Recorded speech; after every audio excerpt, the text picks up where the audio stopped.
Stories always begin the same way. The patterns repeat. The same characters, the same fates, the same illusions. Stereotypes persist, history loops, and what feels new is often just a reflection of something that came before. In cinema, as in life, things don't seem to change. Edgar Wright's Last Night in Soho is a film about nostalgia, but more than that, it is about how the past refuses to stay in the past. History does not simply fade. It lingers, it repeats, it haunts. Ellie is drawn to another time, another version of London. Her dreams transport her to the 1960s, a decade she idolizes, believing it to be glamorous and full of possibility.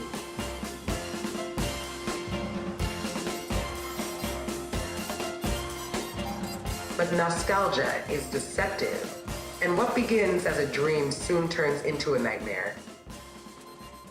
One of the film's most striking themes is the idea of the double. Ellie and Sandy are reflections of each other, two young women arriving in Soho, full of ambition, creativity, and hope. At first, Ellie is mesmerized by Sandy, wanting to be like her, to live her life. But as the film progresses, the line between them begins to blur. Ellie no longer watches Sandy. She becomes her. The past consumes her, just as Sandy was consumed by the world she was trying to conquer. This mirroring is not just about two individuals, it is about cycles.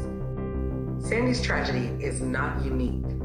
The exploitation, the violence, the illusion of glamour masking something darker, it is a pattern that has played out over and over again. In Last Night in Soho, time does not move forward, it circles back on itself. The film constantly plays with the idea of past and present merging, and Ellie is trapped in between. She can no longer tell what is real. Are the visions warnings? Are they history? Or are they simply a reflection of the same horrors repeating in a new form? The past does not die, it seeps into the present. Memories do not simply fade away. They stay with us, buried under the surface. But sometimes they come back. You're going! You think you could just walk away? What begins as a dazzling escape into the past turns into a nightmare, where the lines between victim and villain blur. At first, we see Sandy as the victim, a hopeful girl trapped in a world of exploitation. Eloise sympathizes with her suffering, convinced that she must avenge her. But as the film unfolds, the truth becomes more complex. The men who haunted Sandy are the ghosts of her own past sins. The twist reveals that Sandy did not die as Eloise assumed. Instead, she became Miss Collins, the very landlady who had welcomed her into her new life. The predator was not Jack, the man Eloise feared most, but Sandy herself.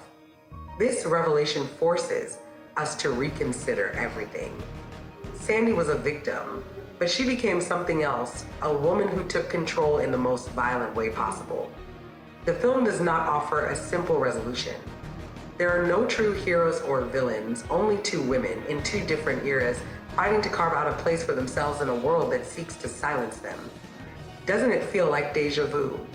Like the feeling that we have seen all of this before, because in a way, we have. History repeats itself, wearing new faces, shifting in ways that make it seem different, yet it follows the same patterns of violence, power, and revenge.